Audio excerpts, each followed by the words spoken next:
Well, hi everybody. It won't be a very long video. How often do I say that and end up on here for at least over 10 minutes? But Jack is still in shed. Man, it takes him quite a few weeks to go through the actual shed cycle. But as you know, I like Jack to stay really hydrated. I like all my animals to stay, well, snakes I'm talking about, because they're the only ones that shed. Although cats and dogs do shed hair.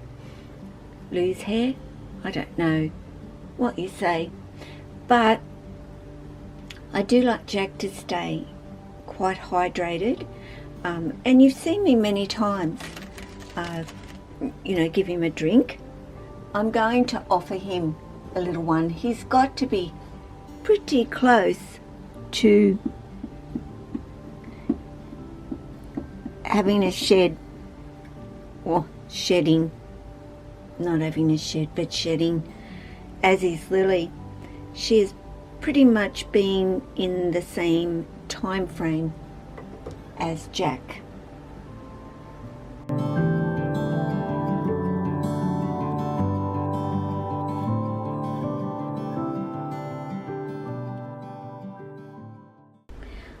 I think that is something for you to remember. For people who don't know, the smaller your snake, the less time it actually takes for their shedding process. The bigger your snake, the much longer it actually takes. I am going to get Jack's water bowl out today, although I'm using my bad arm there. And freshen that up, and I will do the same.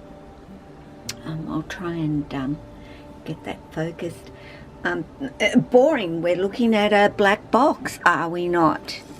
Where are you, dude? As you can see, it's looking extremely grotty down there. Grotty is a word I use to describe them in shed. I don't think Jack is going to poke his head out actually and look like he's going to have a drink. And he's poked his little nose out. Here we go. Here we go, darling. Is you thirsty? Are you thirsty? Can't see. Here we go. His eyes should have been pretty cleared up. It's out here, sweet. I can't see your head in there. He says, I've got it, Mum. I'm with it. I've got it. Not that we can really see you, dude. Hey? I think my camera's maybe a little bit in focus and a little bit out of focus with him down there. I need to tap the screen, which might help. It's a bit dark. So you were thirsty. You don't exactly come on out and drink your water, do you? Hey? No. Here we go. Here we go. It's over here. Over here, dude. Oh, he says you just bonked me on the nose. Sorry, dude. I didn't mean to do that.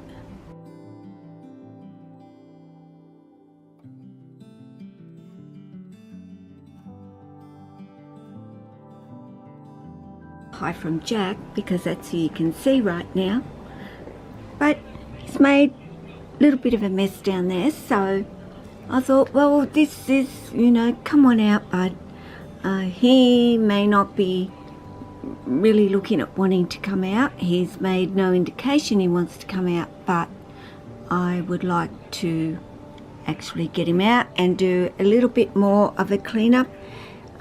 You will see that there's still a little bit of shed left in there. You know, my eyesight's not always the best, but hey dude, how you doing? How's my boy? You shed, bud? You looking good? Hey, looking pretty good, aren't you? Hey, do you want to come on out for a minute or two today? What do you think? Could you do that? Well, I can get some good shots of you. Well, you're staying very still for Mum. Hey? How you been? Okay.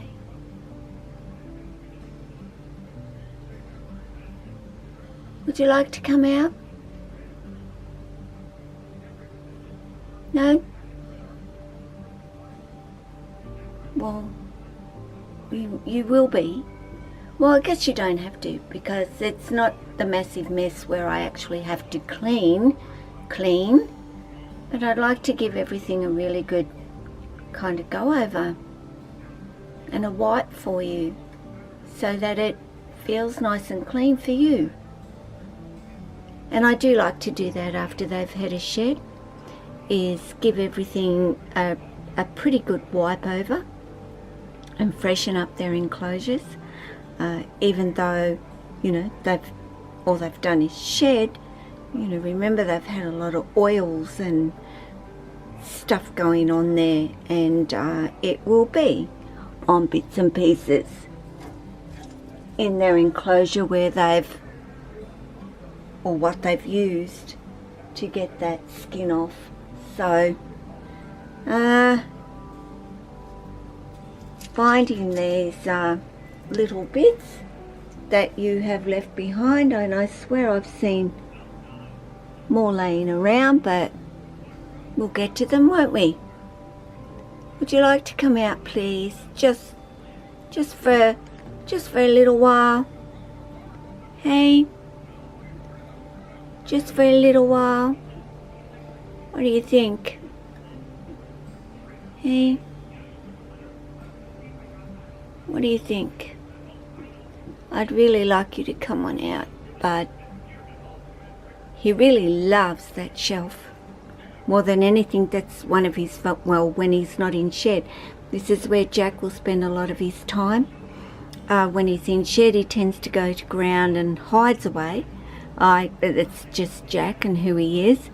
Or, of course, when he's digesting, he will tend to go up onto his hammock area, which is directly under the heat.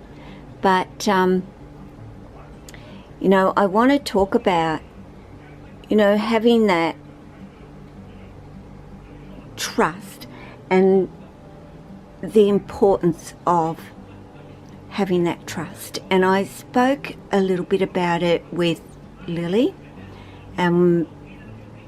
explaining to you that when you do have that trust, and I'm talking that, you know, 100% trust, your relationship with your snake becomes complete.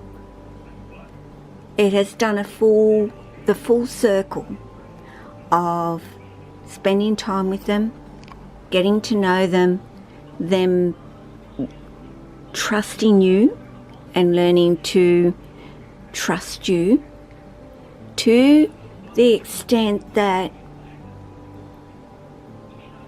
you know they have no reason to become defensive towards you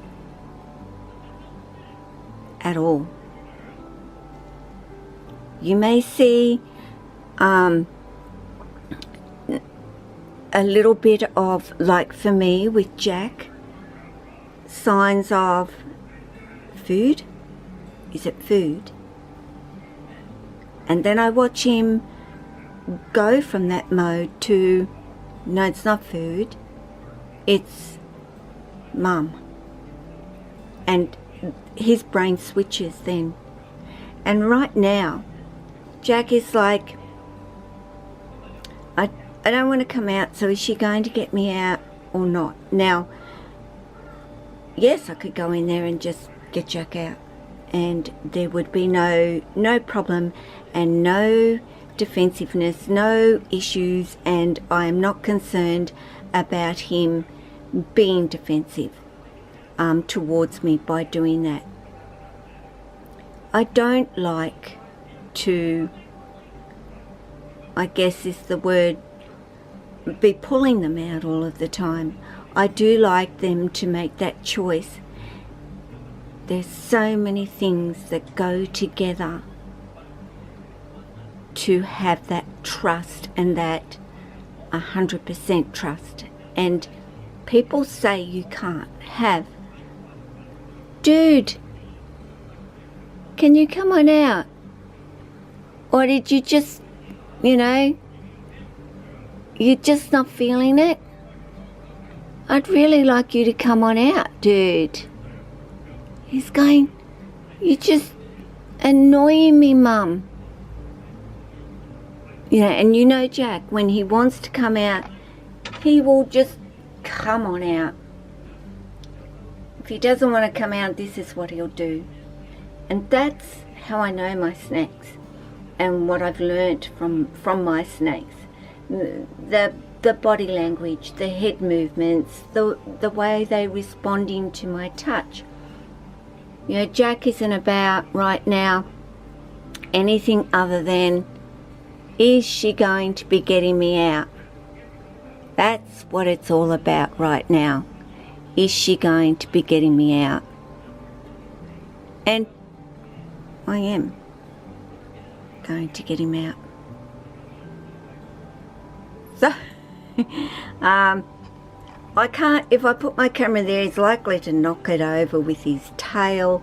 I'm just going to have to sit you where you probably can't see me, but let's move that there. I can't move that out of the way because, yeah, there's nowhere for it to really go. So come on, dude, let's go. Please, let's come on out, and it certainly won't hurt you to come on out and say hello today. Well, can I have that tail, mister? So I was really not overly keen, Mum. But here, I'll put this now. Sorry that I have to put you up and you can't see exactly what I'm doing, but yes, I am sure that he will enjoy going for a little bit of an explore today. Although it would be nice if you kind of said a little bit of a hello to me as well. You want to be able to touch your snakes and them not show defensiveness. You want to be able to go in and get your snake out and not be concerned about them turning around and striking out at you. And that is why spending the time and putting in so much with them when they come into your life is setting that up from the word go and making a point of letting them know that they can trust you, that you aren't somebody to fear. And if you can base your life with your snakes around gaining that trust from them, then you're going to really enjoy them. You know, it's great to have a snake with a little bit of, you know, get up and go, and a little bit of that strong-willed, and I mean Jack is in his own way, but not in what I consider to be a naughty way. And they're fine when they're little. You know, if they take a nip of you and what have you, it's really no big deal, is it? But in the reality of it, they don't stay little, and there comes a time where, yeah, a bite would not be exactly pleasant from somebody as big as what Jack is now. So that was really where my brain was, with Jack and Lily, you know, and Tessa, well, all of them. You know, taking a bite from Maya would be nothing, but taking a bite from Lily and the Jack and the Jessie would not be exactly a pleasant thing.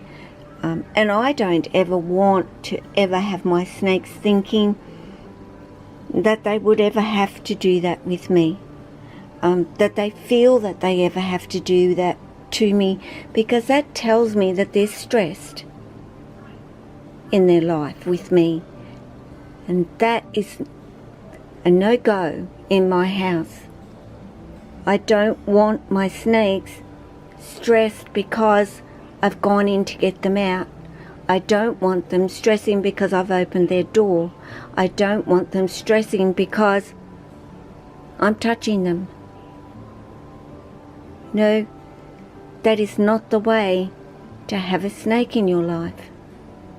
And people say that you can never ever trust them 100%.